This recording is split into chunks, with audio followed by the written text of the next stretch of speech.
অ্যাপসের মাধ্যমে বিকাশ থেকে কিভাবে মোবাইল রিচার্জ বা টপ আপ করতে পারেন সেটি আজকে দেখাবো। প্রথমেই আপনার ফোন থেকে বিকাশ অ্যাপসে প্রবেশ করতে হবে। বিকাশ অ্যাপসে প্রবেশ করার পর আপনার ফোন নাম্বার এবং পিন নাম্বার দিয়ে লগ ইন করে নিতে হবে। মেনু বার থেকে মোবাইল রিচার্জ অপশনে প্রবেশ করতে হবে। তারপর যেই নাম্বারে মোবাইল রিচার্জ করতে চাচ্ছেন সেই নাম্বারটি টাইপ করতে হবে, অথবা আপনার সেভ করা নাম্বার থেকে পছন্দ করতে পারেন। পরবর্তী পেজে রিচার্জের পরিমাণ টাইপ করতে হবে। আমি এখানে 50 টাকা রিচার্জের জন্য ডিজিট টাইপ করলাম। অথবা অ্যামাউন্ট রিচার্জ ছাড়াও আপনারা চাইলে ইন্টারনেট প্যাকেজ, অফার প্যাকেজ অথবা মিনিট প্যাকেজ অনেক অপশনে চুজ করতে পারেন।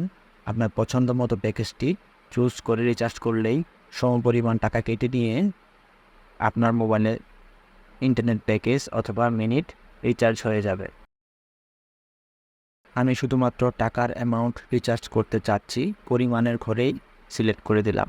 তারপর এগিয়ে যান অপশনে ক্লিক করতে হবে। পরবর্তী পেজে আপনার সিমটি প্রিপেইড না পোস্টপেড সিম সেটি সিলেক্ট করতে হবে। প্রিপেড সিম হচ্ছে সাধারণত আমরা যে সিমগুলো ব্যবহার করে থাকি, পূর্বেই টাকা রিচার্জ করে নিতে হয়, পরবর্তীতে আপনি ব্যবহার করে করে টাকা খরচ করতে হয়। আর পোস্টপেড হচ্ছে আপনি আগেই কথা বলে নেবেন, আগে কথা বলে নিলে যা আপনার চার্জ আসবে মাস শেষে সেই চার্জগুলো পরিশোধ করতে হবে।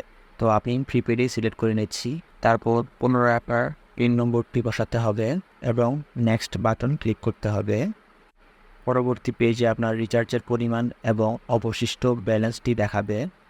রিচার্জ কাজ সম্পন্ন করতে নিচের লাল অংশে ট্যাপ করে ধরে রাখুন। ব্যাস, আপনার রিচার্জ কাজ সম্পন্ন হয়ে গিয়েছে। পরবর্তী পেজে আপনাকে রিচার্জের ডিটেলসগুলো দেখানো হবে।